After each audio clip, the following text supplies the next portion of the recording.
Hello everyone and welcome to another episode of the Roker Report podcast in association with the Sunderland Community Soup Kitchen. It's Gav, back after the Leicester game. We did lose 1-0 away from home live on Sky. Unfortunately, I think I did predict this one. I think most people did. I think everybody thought we would lose this. But the manner in which Sunderland played gives us a little bit of hope going forward. I think we were all right. And I think this man across the table from me agrees. Don't you, Chris? Hiya, mate. Yes, I do, mate. Yes, I do. I enjoyed that. I thought it was a good game. Yeah. So we were talking about before we came on, weren't we, that we were both pleasantly surprised. And it's often you can say that when you lose a game 1-0, you don't score, you get beat. But yeah, it wasn't too bad. Well, it's funny, the conversation we had at the end of the last pod is pretty much they did what we asked them to. We lost 2 off the bounce, going to a team who were rolling over everyone. And we just said, let's go with a game plan, get a good performance, see how it goes. Then it could have went either way. Yeah, it could have. And I think even right till the end, we were trying, weren't we? Yeah. We were doing our best to get in there. I mean, Leicester had some really good chances. I think if it wasn't for some great saves by Anthony Patterson, it could have been more. But by the same token, we had plenty of chances of our own. Perhaps the most pleasing aspect of the performance was that we just went toe-to-toe with them. Yeah. I think we went in there under very little pressure, and that's not often we're in that situation in the Championship where we're maybe not expected to win the game or we're not expected to come out with something. And I think that actually helped us because it seemed to me like the lads went out there and just played with sort of a clear head. And after 2 really frustrating results, that was what was needed, was just to go out there and try and put some wrongs back right. And again, it probably sounds a little bit daft to people when we're saying this after a defeat because we lost 1-0, but from what I saw, Leicester will walk this division. They've only lost 1 game. They haven't dropped a single point other than those 3 points that they dropped against Hull, and that was in September. Of what I've seen, they're going to walk the division. And when you look at the team they put out, there's hardly any surprise. I mean, I went through most of them on the preview, but the team that they fielded was mostly made up of players that were bought for a lot of money. And then you look at the bench and it was just as expensive. And they were bringing on players who, the likes of Jamie Vardy, Mark Albrighton, Patson Daka, players who've served them well when they won, I mean, particularly in Vardy and Albrighton's case, served them well during title wins. They won the Premier League with those players. So ultimately, given that we were probably likely to lose, that's about as good as I think we could have expected. And we'll get into the things that we didn't perhaps like about the performance and all the rest of it. But we went toe-to-toe with the team I think are going to be league champions. I think we said the same after the Burnley away game last season when we got a 0-0 draw. And we came away from that and it was pretty clear Burnley were going to probably win the league then. And we came away and we were like, you know what, we didn't do ourselves, any injustice there. I thought we were fantastic. And it was the same in this game against, like I say, a team who are very good. We put out a young side and they look pretty hungry actually. And, barring 1 or 2 things, we might have got something from the game. So, I've noticed there's been quite an extreme reaction on social media, as often is after games. Yeah. I'm not going to put much stock into that, but I'm knowing in my mind that I just feel as though that the team did themselves justice and that they can be very proud with how they played. Yeah, I'm more than happy with it. You come away from a game like that and it was 2 good teams. And as you said, went toe-to-toe. And they're going to run away with this division. And I tell you what, at the end of this season, Leicester aren't going to have many tougher games at home than they had against us. And I think there's probably a lot of Leicester fans coming away from that thinking, oh, God, Sunderland are a good side. Because I think we showed what we can do. The frustrating thing is, actually, that the performance we put out against Leicester, had we done that against Stoke, we would have rolled them over 3 or 4-0. Because the gulf between Leicester and everyone else in this division, that's a little bit of a frustration. But that just shows how good we were. I mean, we set our stall out straight away. It was brilliant. We pushed right on them. I mean, our high press away to Leicester, who were running away with the league and are probably, they're going to be kind of 90 plus points easy this season. I mean, they could even touch kind of triple figures. They'll break Redden's record, I think. I honestly think they will. Yeah. And they're that good. And actually, their manager was puffing his cheeks out at the end. They know they've been in a game against us But we set our stall out. We pushed right on them. First minute, Burstow stretched the play. We had a free kick straight away. That was in a dangerous position. But our press was so high when we didn't let them settle on the ball. They wanted to play out from the back. And I thought it was brilliant that we just didn't let them. We didn't give them any respect. We didn't say, this is Leicester, we're going to back off them. We just pressed on them. But we did it. We did it 10 times better than we did, well, probably more than that, than we did at Stoke. I mean, the difference between our application of how, we were talking about, we didn't look like we had a game plan at Stoke. Against Leicester, you just saw that we had a game plan. Mowbray had clearly laid into them, because they were back to what they were doing best. And now, this is the thing now, that after a performance like this, they've now set the bar. Like a performance like that now we have to find consistency, because we don't want any more Stokes creeping in, because we've seen now they've played the league leaders, and for the first half an hour we were the better side. For the last 20-25 minutes we were the better side. We could have easily took something from it. And now they've had that performance. It's finding consistency. If we set our stall out like that in most games this season, I mean, we'll be right up there, but we just need to find that. We just need to find that consistency.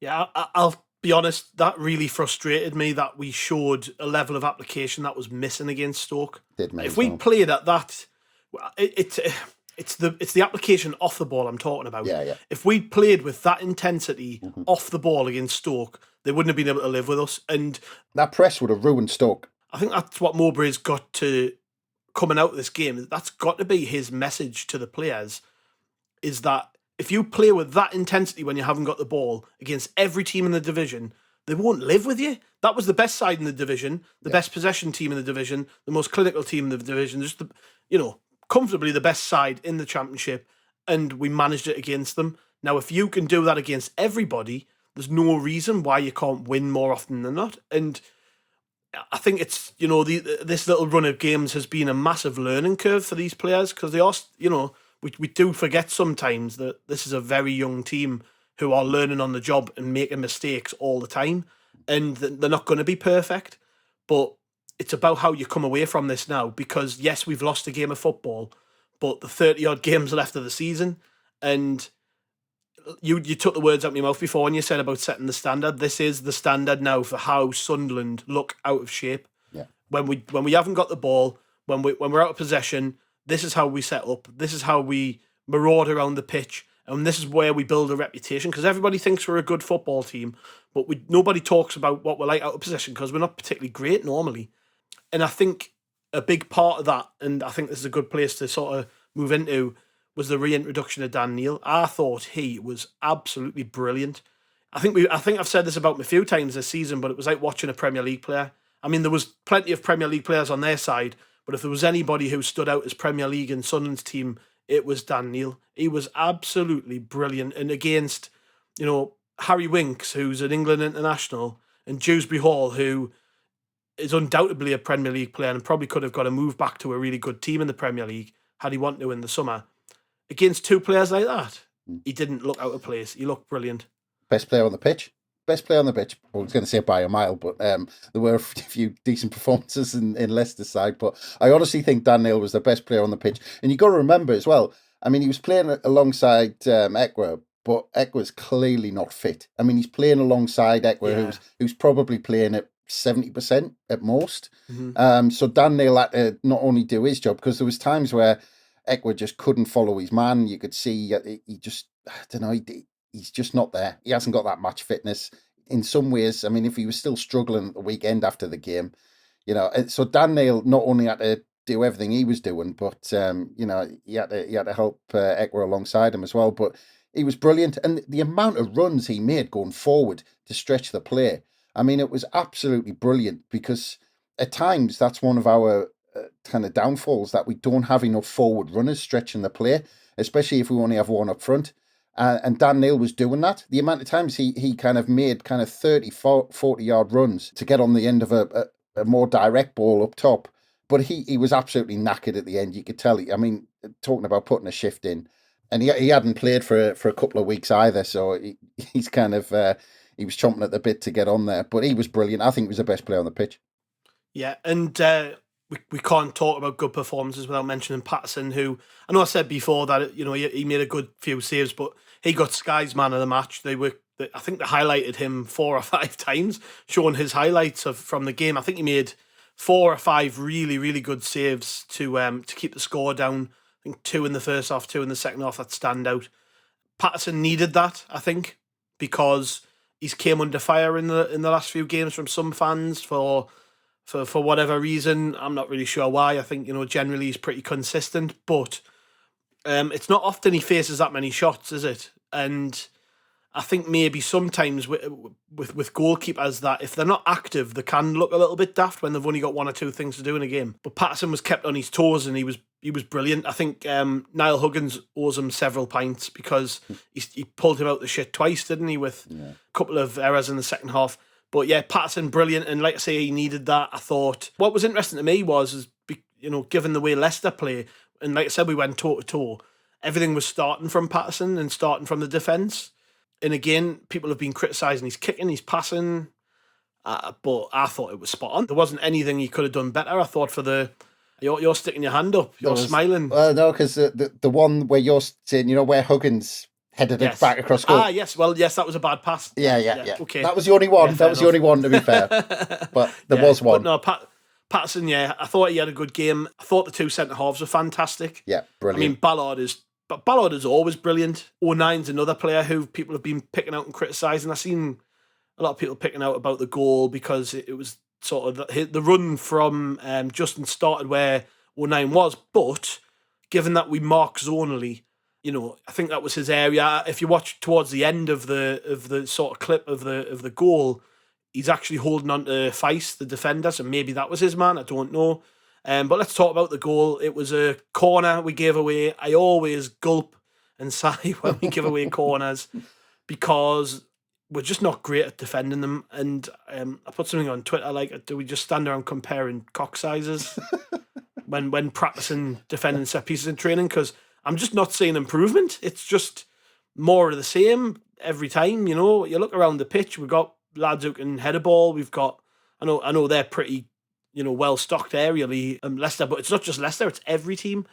And I don't know whether this zonal marking's working on corners and set pieces because to me it's like, the way we're setting up, it's allowing the other team to get a run and a jump on the ball. I mean, the headers we conceded from corners and stuff have all been pretty much the same type of goal where it's just a runner starting from deep, running in, unmarked, getting on the end of it. And we're not learning from our mistakes. I mean, it's a really poor goal to concede, and I think it was Bellingham who was in a heap on the floor when the goal went. He just did nothing to stop Justin's run when he met the ball, and he kind of just conceded defeat and fell to the ground.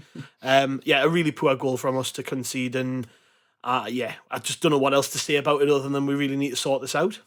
Well, the first thing that you said that just on that big gulp, it was on 10, 11 minutes and we'd been absolutely brilliant. And it was almost kind of Leicester's first journey into our half and to get half a chance. And when the ball rolled out for a corner, I thought, never. We've been really good first 10 minutes and then we concede a corner. And the way, because it showed tons of replays. And what was obvious is we've got a line across the 6-yard box, and those are the players who just zonal mark. They just take an area, and it's basically if the ball goes into that area, you win the ball, and that's your job. That's all they have to do. I think there's 3 or 4 who line up across the 6-yard box. The rest of the players man mark and block runs. So we've got a combination. We do both. We've got players who just win the ball in the area, and we've got players who man mark. Unfortunately, as you said, I don't know what they're doing in training. That's the plan, but both sides of that went wrong. So first, O'Nine wasn't close to the guy who ended up scoring. That's who he was supposed to be marking. You could see because he was looking at him to start with. The problem was Leicester were quite clever in how they kind of made it all disjointed, and they were close together, so we couldn't mark them, and they blocked our markers. So what happened was, basically, O'Nine just couldn't get anywhere near. Their player ran to the near post. And then the second part of that, the ball went into Job's area. And I'm not putting any blame on Job, but he didn't attack the ball. Like it's the ball landed in his area, and he's got to attack that. Basically, nobody else should be getting to that ball. He's got to run at the ball and clear it, and their player got to run on him and got there ahead of him and won the ball. And the other thing as well, if Huggins is on the post, and that's what he's there for, and he left it, and he went kind of on a journey, and he went to stand next to Patterson for no reason. And it's his job to be on that post. That's why he's standing there. So every part of that defending the corner went wrong. The three parts, the man marking went wrong, the zonal kind of winning the ball went wrong, and the player standing on the post went wandering. So yeah, it was inevitable, really. Like I said, as soon as that ball rolled out, I thought, oh, we've been brilliant, and now we've conceded a corner. It was almost like you knew what was going to happen. Yeah, I was more pissed off in the aftermath. I was more pissed off with the hospital ball from Hume into Neil, which led to the corner being conceded. Yeah. Because it was just so needless. It was a poor pass. They get a corner off the back of it, and then what happens. But we conceded the goal, and to be honest, it didn't really stop us from cracking on with what we were doing. We kept going. Not at any point in the game did I feel like the intensity levels dropped. I thought we went right till the end.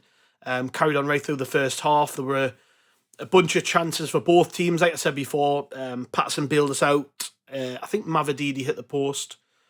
So yeah, there were chances for Leicester. I think we've got to talk about Mason Burstow again, because it felt like everything was going right until we got to the top end again, and he doesn't move. He doesn't like make runs like a striker makes. I do feel bad for sitting and pointing this stuff out, because he's a kid, he's learning.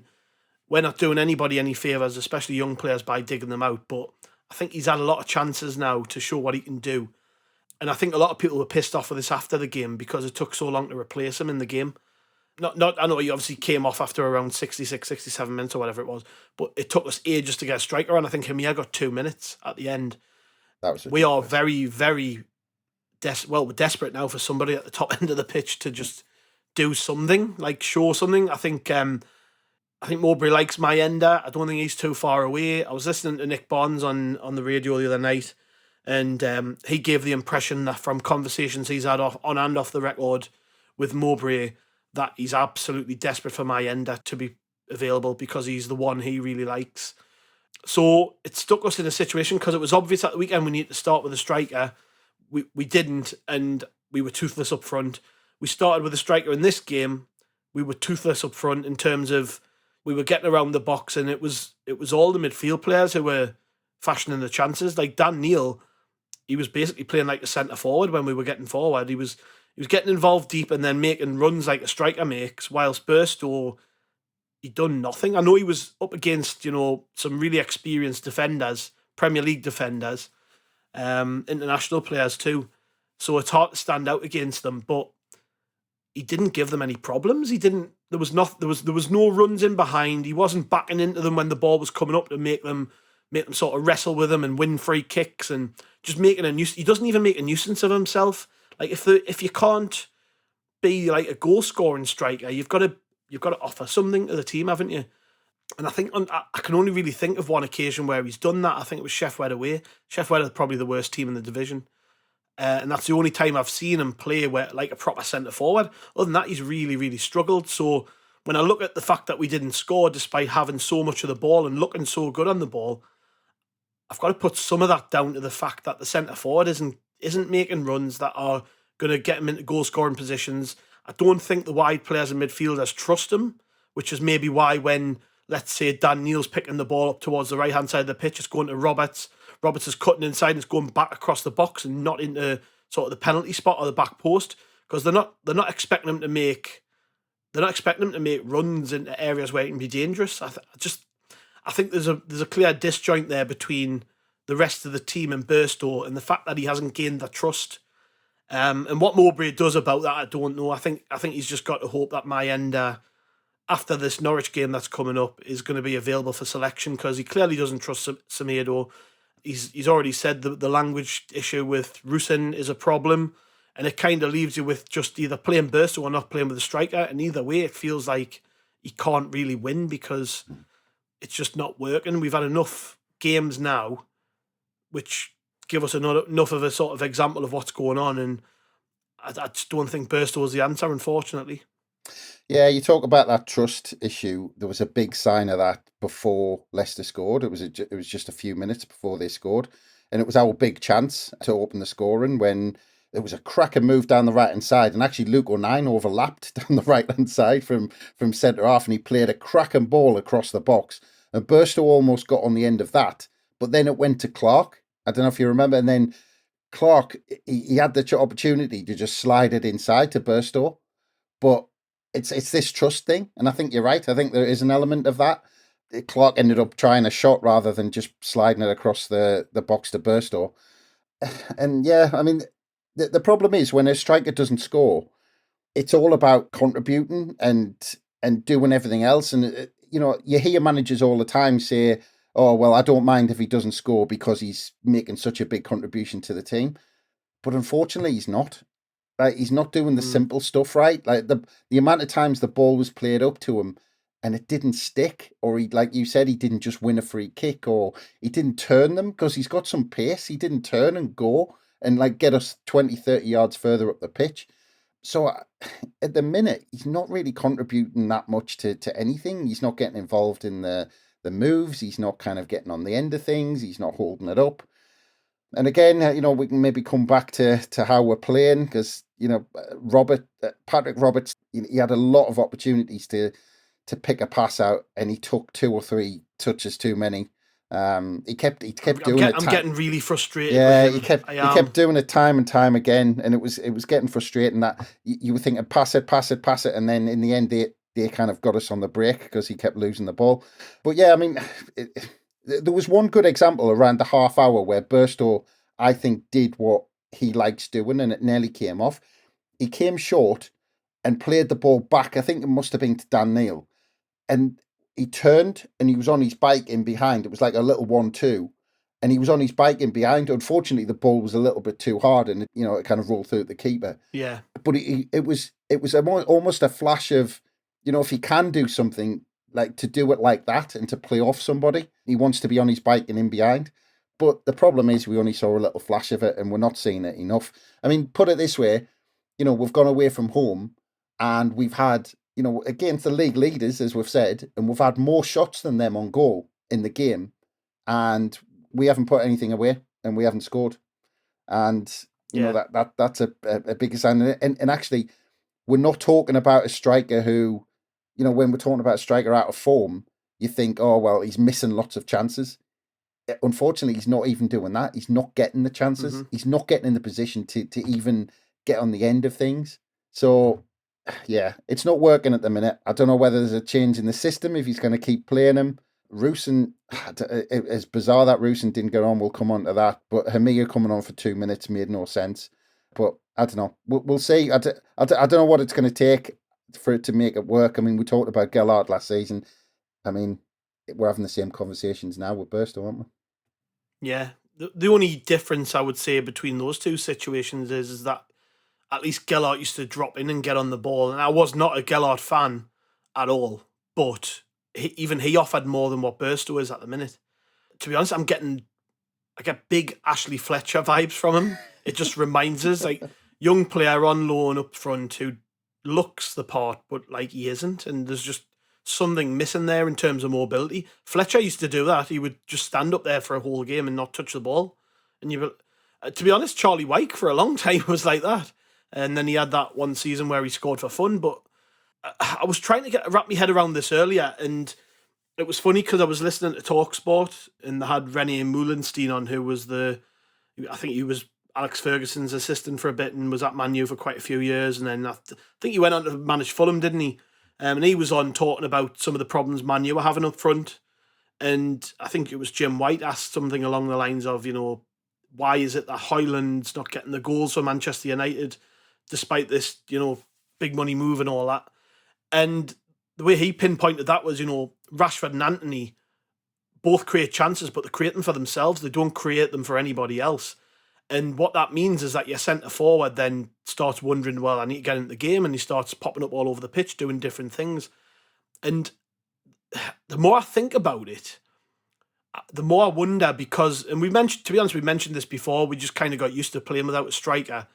I'm wondering whether it's just a bit of a dead position on the pitch for us, that like we just don't play for a striker the way that we set up. I'm struggling, to be honest. I mean, I'm just praying Mayenda is the difference. Mayenda's going to come in and be the saviour, but that's a lot to ask of a lad who's 18-year-old coming in from the French second division, who's been injured for the first sort of 3 months of the season. It's a lot to ask of him, and I think at this stage we need to try something different, because it's just not happening with Burstow. I mentioned before about you brought up Patto Roberts, like he's a very frustrating player, isn't he? Because he can do things which no other player can do on the pitch, but I just don't ever feel like he's going to do something worthwhile near the goal. Like, he can turn 2 or 3 players inside out on the byline and then cut across the pitch and nothing happens. Just nothing happens. It's just inevitable. Once he gets around the box, he's gonna create nothing. And I find that so strange, because when you can skip past players the way he does, it should be simple to do the simple part, which is like lay somebody off, pull it back, score a goal. Once you've danced through the defence and you're in a decent position, you would think that would be relatively simple, but it isn't for him. But really, other than that, I'm sort of grouping me negatives here from the game. I thought Huggins had a tough game. I thought first half he was okay. Second half he nearly cost us a few, and then was inevitably dragged off.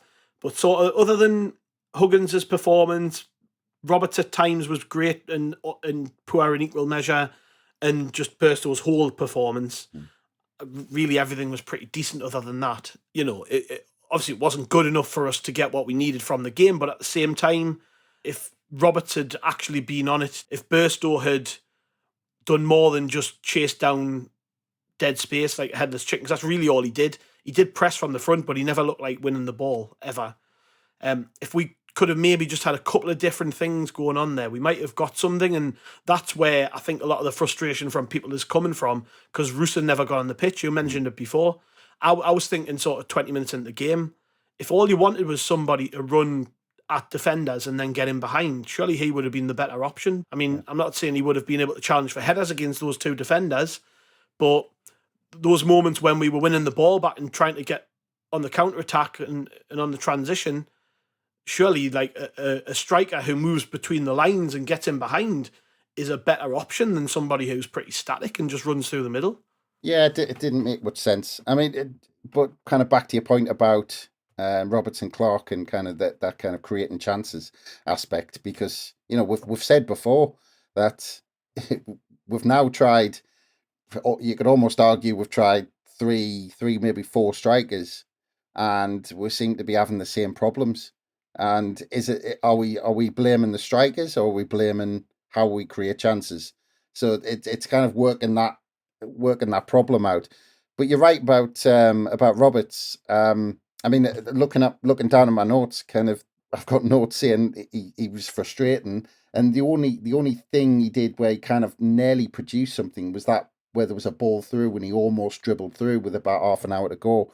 But apart from that, Patto Roberts didn't create a chance. And it's telling that Burstow's only half chance that was almost created by Clark or Roberts was when Clark cut inside and he took a shot, and Burstow almost stuck his foot out to kind of deflect it into the goal. And maybe he should have. But the thing, it was Clark taking a shot rather than Clark trying to pick Burstow out. So his only half chance came from them trying to make an opportunity for themselves rather than make a chance for him. So, again, are we saying it's all down to the striker, or are we saying it's kind of down to how we try and create chances and how we try and break teams down? I don't know. That's, I suppose, an argument for the manager to work out. But yeah, I mean, in terms of if we, like you said, get the slight negatives out of the way, that's kind of that forward line again. Huggins, I thought at times he looked great on the ball. He looked good to kind of get us up the pitch. He did struggle, but then again, Serkin came on and he got done as well by the same player, I think, down that line, and he got completely done. And he was pretty lucky not to give a penalty away, and he took a yellow card pretty much as soon as he came on. So both kind of fullbacks struggled on that side. The only other the slight concern as well as Ekwa, we want him back fit. He doesn't look fit yet, and I No. don't know whether it's match fitness. If he's still carrying the injury, just keep him out. Just get him right. Don't keep playing him. You know, he's a young lad. Don't keep like flogging him. Just take him out for until he needs. You know, regardless of what other problems we've got in the middle, that's not his problem. Don't keep flogging him if he's still got this injury. Yeah, I think Mowbray mentioned that maybe in his post-match from Stoke or in his pre-match press conference for this game. I can't remember, but he mentioned that Ekwa's still getting iced up and stuff when he's coming off the pitch. Yeah, so I mean that's not good. I think when he had the ball, he looked okay, but it was when we were having to chase them round, you could tell that sharpness, that ability to just turn quickly wasn't there. I don't know if they're just giving him painkillers to get him through games or whatever, but it's not good. We don't want to cause any long-term harm to him with whatever he's got going on. You know, he's such an important player, particularly when we don't have a bunch of centre midfield players. I know Jay Matete isn't too far away, but you know we really need Ekwa to be available for the next 30 odd games, not just the next one or two. So we've got to look after him. I mean, he did come off earlier than some, but I actually think Rig looked okay when he came on and went in there alongside Neil. He looked fine. You know, wasn't particularly outstanding, but he got stuck in, he charged them down, and when he had the ball, he was tidy. Don't think he made any major mistakes other than maybe a couple of fouls he gave away. But on that, substitutes, because I've seen Mowbray getting a lot of stick for the subs, for not bringing on a striker, like I mentioned, until the final 2 minutes. I mean, let's go through them all. Sirkin came on. I think he did okay. You know, we always look better with him on the pitch, mainly because he's left-footed and he can drive on the outside, and I think maybe a big part of the creativity issues we've had in terms of creating chances from out wide have came from him not being fit, because he does like to get wide and he does like to get forward and he's good at getting balls into the box, and he's also a goal threat and he's, you know, decent on set pieces and stuff. So having him back is important, and I'm just praying he can stay fit. Abdullah Bar coming on the left was interesting because he doesn't normally go there. He had some big chances, didn't he? He had that one in particular where I think it was Pritchard managed to get there before their defender and goalkeeper nudged it out to him, and he blazes it over the bar. It's such a big chance. I mean, he had a big one at Stoke too. That's the last couple of games now where Bar's missed really quite straightforward opportunities to score. And then he had another sort of pot shot which flew over the bar too. He just not his day in terms of putting away chances. Pritchard, can't say I noticed a great deal about him, but I sort of understand the change in terms of just getting him on the pitch, because he can be effective from the bench. I actually think he's better from the bench, Pritchard. So, you know, I kind of understand getting him on there. And like I say, Hamir coming on for the final few minutes, didn't get that, if I'm honest. I think if you were going to bring Hamir on, it needed to be a lot earlier. And he must be wondering what he's got to do. I mean, I've heard, I don't know about you, Chris, but I've heard Mowbray in a number of interviews since Stoke be asked about Hamir. And I mean, I said this right at the start of the season, I don't think he's been managed well. Even if Mowbray thinks he's not fit enough, he shouldn't be coming out in the press and talking about it. What good does that do him? No. You know, I think he was on the radio. I heard him after Stoke talking about how he needs to have better intensity that matches the English game, and he's learning all the time. And I'm like, well, it's the end of October, and if the messages aren't getting through now, then they're never going to. But what confuses me, Chris, is that he keeps putting them on. He gets on in every game, whether it's for 10 minutes or 2 minutes, he puts them on, but he won't start him. And given the way that people kind of reacted to how Hamir started in the first game, how he got off to life as a Sunderland player, I'm amazed Burstow's had all the chances and he's had none. I'm amazed, because Mowbray can't tell me that he's watching Mason Burstow and tell us with a straight face that he deserves to start ahead of him here. I'm not bothered about whether he's given the back of the goal a net rash, you know, off all the shots in training. He's not doing it on the pitch. And while we're waiting for something else to sort of take off, why wouldn't you just give him a chance from the start to show what he can do? Give him a little run of games. And then if after then you go, it's not happening, fair enough. So other than sort of the really weird Hamir sub, I was pretty happy with it, but it begs the question, doesn't it, when we had so much of the ball, when we were playing so well, we took Burso off after, 60 odd minutes, 70 minutes, something like that. Why didn't we bring on Hamir? Because we were still toothless without Bursto on the pitch. It was just a different kind of toothless. Yeah, I didn't get it. I didn't get it why. I mean, Burstow going off. I made a note about 5 minutes before that saying Ekwa looked tired, but Burstow kind of needed to come off. And then 5 minutes later, we did. He brought the right player off, but I just didn't get putting Barr on. I didn't get it when Barr played that role at the weekend, and Barr missed a good chance at the weekend, and he missed another one. I said against Stoke after in the pod after that game that when he gets in these positions, when he gets a chance, when he's in, when he can create a chance, you're just never confident there's going to be something at the end of it. Like, just get it on target. I mean, 10 minutes to go. You're fret. You've only been on 20 minutes. Just get it on target. That's all. That's kind of from that position. That's all you're asking. But yeah, I mean, in terms of the decision, the thing I don't quite get, and I don't mind bringing Rig on for Ekwa. I want to see. I'd like to see a bit more of Rig this season, but bringing Pritchard on with about 15 minutes to go, and if we go back to pre-season, a lot of Hamia's goals came from Pritchard playing those balls between the wing and the central area and just kind of dinking it over, and Hamia getting on the end of it, and he did it about 3 or 4 times in pre-season. So you bring Pritchard on with 15 minutes to go. You've got Rig on there. You've got Barr, but you haven't got that striker. Like, you've brought that striker off. So what? Right, you've got these players who you say, right, well, get the ball in the box, but and you brought Job off as well. Who just for a second, let's mention that chance after about half an hour where Job had a free header. Yeah, I mean that was a perfect chance for a striker, wasn't it? Basically, you want a striker on the end of that, don't you? But and like, so you bring Pritchard with 15 minutes to go, and then you wait until you're talking about mismanagement. You bring Hamia on with 93 minutes gone in the game, with 2 minutes left of injury time. I mean, is that not kind of going to be as much of a blow to him as it is not bringing him on at all? I mean, it's almost like a kick between the legs, saying, I'm only bringing you on. We need a goal, but I'm going to bring you on in the 93rd minute. I mean, it just makes no sense, especially when you've brought a player on who he looked to have clicked with in pre-season with 15 minutes to go. I mean, you bring a creative player on who can knock that ball in and find a pass and unlock a defence with a pass, but he needs someone to play to. I mean, who's going to make that run in behind? So you've got all these creative players on again, and you've got nobody to try and get him on the end of it. And just to say to Hamia, right, you're always the front man. Just sniff around the box, and one of these players will pick you out. I mean but without that player there, what's the point?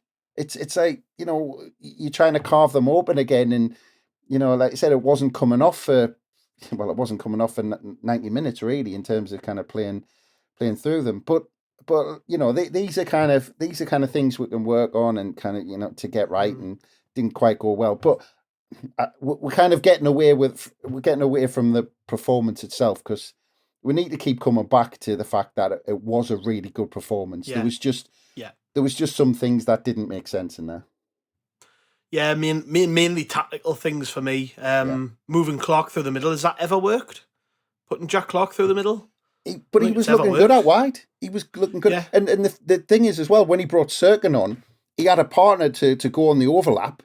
So he had a perfect decoy, and it was working really well. Until he kind of started switching it around. But yeah, I mean, it works even better with Sirkin on, and then he kind of moved Clark around, which I didn't really get either. There was, and like I said, he has one thing to put to you though, right? So he moves Clark from out wide and through the middle. Those chances that Barr has, if that's Jack Clark in that position, do you think he misses them? Yeah, well, he gets it on target, put it that way. Yeah. He doesn't sky it kind of 5 yards over the bar, but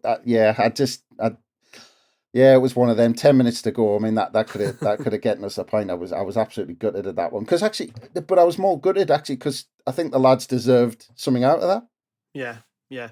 I can't talk about this game without talking about probably one of the biggest moments, and it's yet another mistake by the officials. The penalty decision, which didn't go our way for Dan Neil at the end of the first half. I'm just laughing about it now because it's every time we talk on this podcast, it's something else. I mean, fair enough. I did hear the excuse for the referee that maybe his vision was sort of blocked for the foul, which it was a foul. But how's the linesman not seeing that? It's a blatant foul. It's a blatant foul. He gets nowhere near the ball in all of Dan Neil. And it was funny because on the Sky commentary, they more than once said that Sunderland's players should have made more of it. And I'm thinking, hang on, remember last time somebody did that? We got somebody sent off against Middlesbrough. You can't win. I wouldn't be pointing at the Sunderland players and saying you should have been making more of it. I'd be saying, why is a supposed Premier League referee and these officials on the sidelines not seeing blatant penalties? Because that's what it was. It was blatant. And yet again, I'm just sitting here sort of shrugging my shoulders. I mean, we've talked again a lot about things we didn't do right. We should have done this right. We should have done this better. Mowbray should have got this right, blah, blah, blah. But if at 1-0 we get a penalty at the end of the first half, it's a totally different game. Totally different game. Because we go in at half-time ones each where we've been just as good as they have. And it opens the game up after that point. And I'm like, obviously we spent a lot of time talking about what we did wrong, so we're not just blaming the referee for getting the decision wrong. But yet again, it is a massive call that's gone against us. It's just, this is at least 3 games on the bounce now where a massive call has gone against Sunderland. And I don't know what else to say other than like, do you know what it is? At one point I was like, get VAR in the Championship, but I don't even know if that would improve it. Just sick of talking about it now. Referees getting things wrong, blatant errors. That was a perfect one actually for VAR, because that VAR would have turned that over and said, have a look at that. Yeah. It was spot on for it. It was a penalty, but you do see them a lot. You know, where the ball's rolling out of play, where the referee doesn't give it. You do see it a lot where the referees don't give those. But the bizarre thing was because the ball was kind of almost just going to roll out of play, and Dan Neil wasn't going to really get to it. It was going to go out for a corner. But the tackle was so ridiculous because of that. I think the referee just thought like Dan Neil played for it or something like that. I think he just, because like I said, there was no reason for him to go down and make the challenge. So I just think the referee just thought it was so daft that he'd actually dove in and potentially given away a penalty that it couldn't have been a penalty. But yeah, I mean, you do see them kind of fairly often not given when the ball's about to roll out. But like you said, the linesman, I mean, what he was looking at, I have no idea, because if he just looked along, then he'd have seen that there was.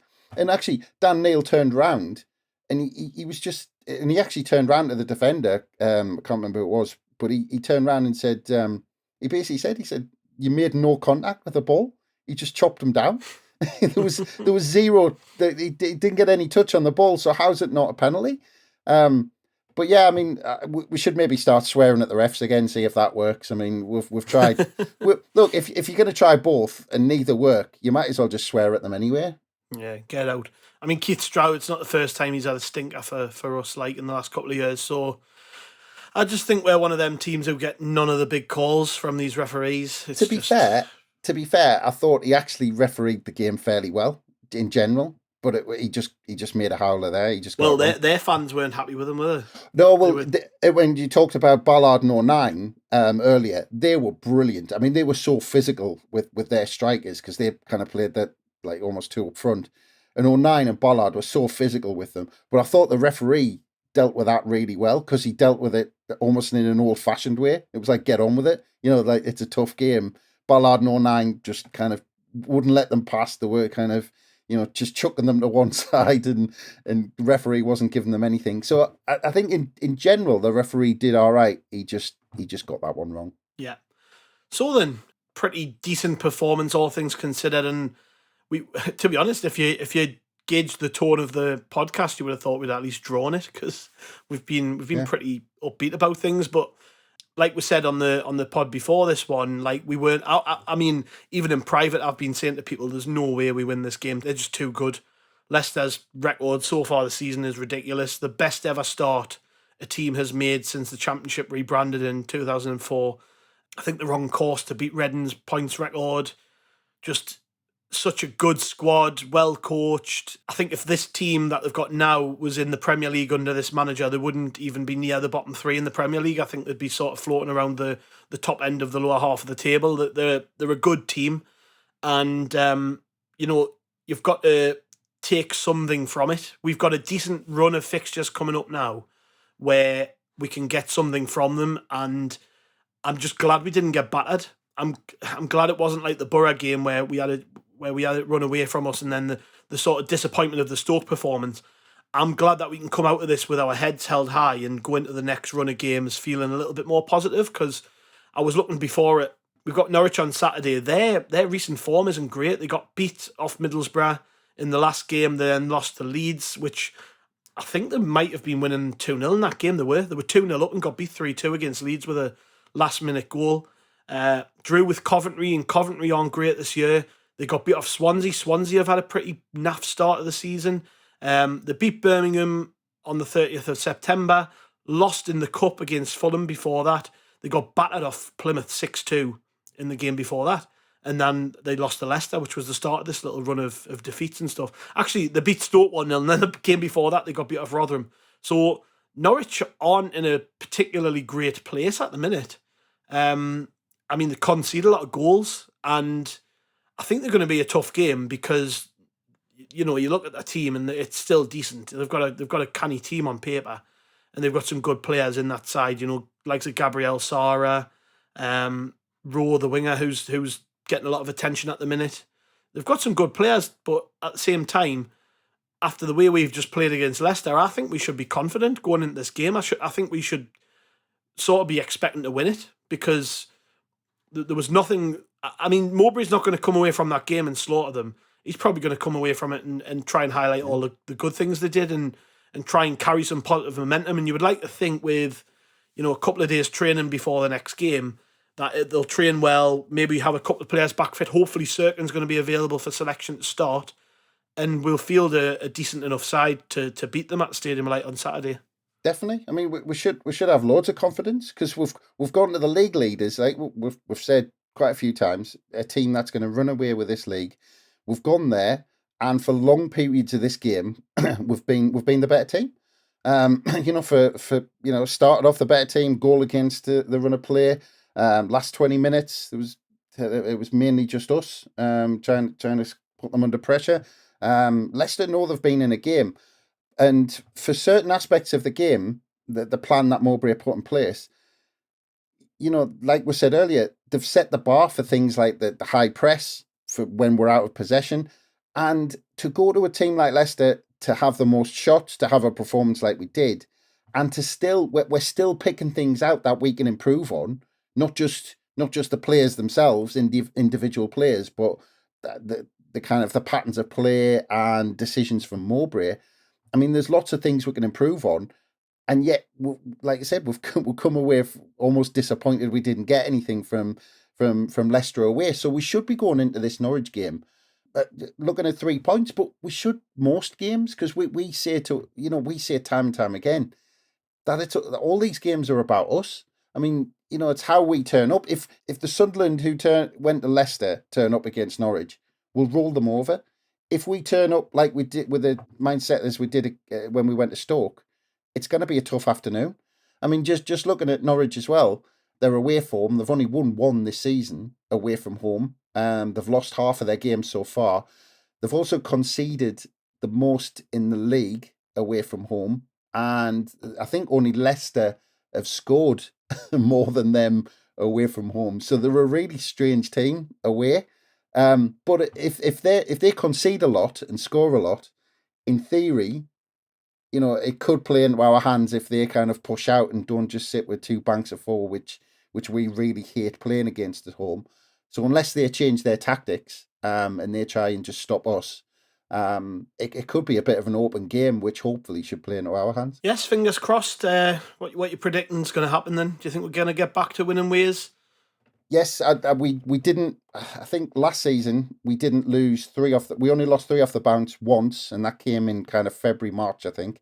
And I don't think we're going to lose a fourth time. At touch wood and all that sort of stuff, but I don't think we're going to lose a fourth in a row. I think the players knew they weren't good enough at Stoke. You could see it was obvious Mowbray had put a rocket up them. They knew exactly what they were doing at Leicester, and I'm sure Mowbray is going to keep that mindset in terms of that intensity, because he was on about that after Stoke, and it was obvious he put that kind of firmly into them to take Leicester on. So I'm thinking that's the type of performance we're going to go into against Norwich, and I'm going to go for a 2-0.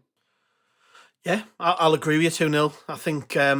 I think just everything about the sort of way we approached the Leicester game was great. I think the team generally enjoy a challenge, and I think they were more motivated for whatever reason to beat Leicester, or at least prove they were as good as Leicester than they maybe were when they went to Stoke. I don't know. I don't know whether with young players that sort of that intensity and emotion that they have to just prove themselves isn't always there because they're young players. But I think, what the message has to be coming out of this is you are good enough to beat any team when you play like that. So you've got to match the intensity that you matched in the Leicester game. If we do, we'll blow them away. We'll absolutely batter Norwich. And that's my only concern, is that we'll not do that. I mean, I know that we've got this problem with goals at the minute, but before this sort of mini run of defeats, I think we still are one of the highest scorers in the division, and that's for a reason. We have got goals in us. So yeah, I'm going with a 2-0 too. I think we'll beat Norwich. I think it'll put us back on the map ahead of, like I say, a run of fixtures which look pretty favourable, because after that we've got Swansea, Birmingham, Plymouth, Huddersfield, Millwall, West Brom.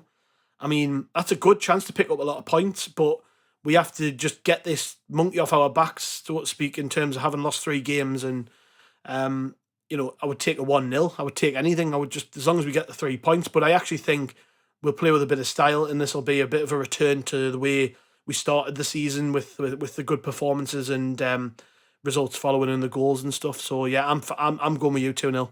It's going to be really interesting though to see what Mowbray does in terms of team selection, because there's a slight chance Serkin might come in, because I think that gives us a bit. I think he will. I think he will. I think there's a reason he's given that he played 45 minutes in a friendly the day before the Leicester game, and then came on for a decent chunk of the match. I think he's going to be back in. I think Huggins has done okay, but Serkin, I've said this many times, Serkin's the best left back in the division in my opinion.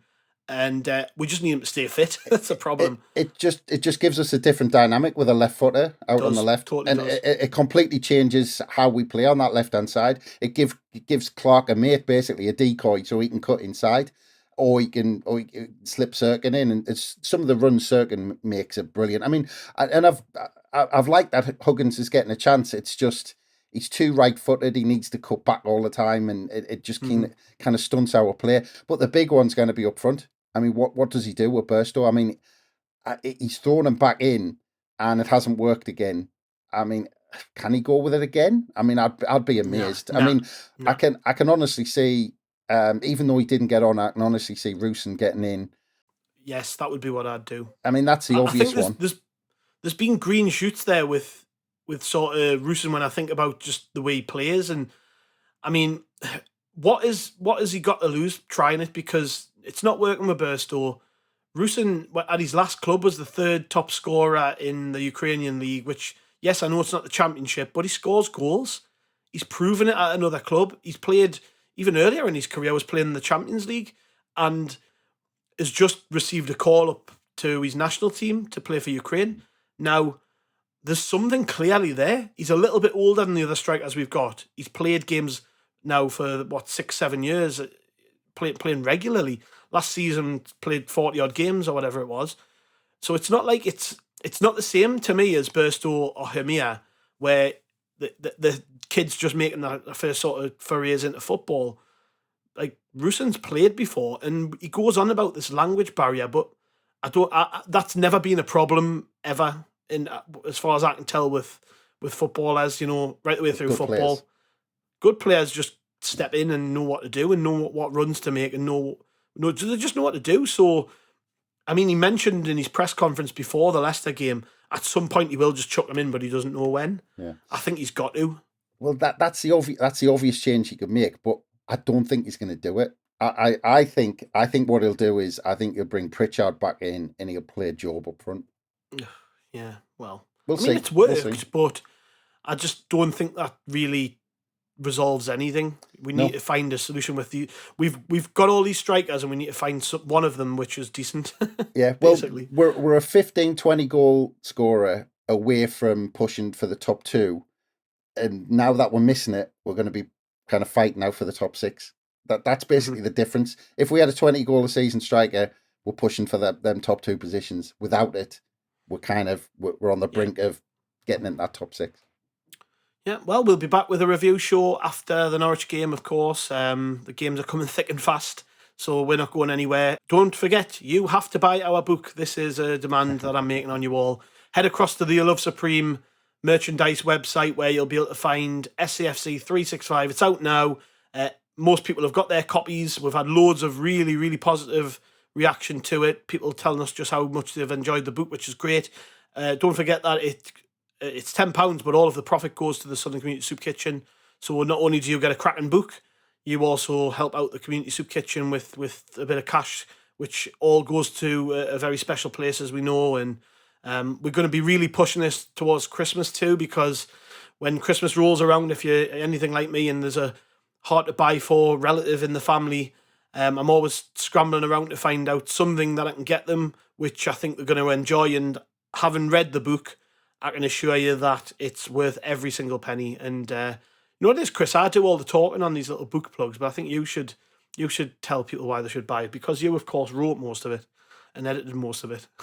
Well, I'm biased, but there's some brilliant stuff in there. It's funny because you read about seasons and all this sort of stuff, but with kind of the on this day stories, we've got some crackers in there. About the game of three halves where referee's train was delayed and he rocked up late and all this sort of stuff, and they had to play a third half against Derby, and touring side came over and from South Africa, and the Boer War broke out while they were over here, and it's just some ridiculous stories that you'd never hear from the history of Sunderland, and it's all in this book, and it's 400 pages of stories like that, which you'll probably never know about otherwise about Sunderland and most of the other books, because they're just a line in a season. So there's some cracking detail in. We've gone into the archives, into the newspapers and all this sort of stuff, and pulled some of the detail out, so it's all in there. And yeah, for a tenner, even if on Saturday, if you get across to the Love Supreme Calf, they're on sale there as well. Correct, yeah. It's a no-brainer. It is a no-brainer. Okay, we'll be back after the Norwich game, and we'll catch you then, hopefully, talking about 3 points. See you later.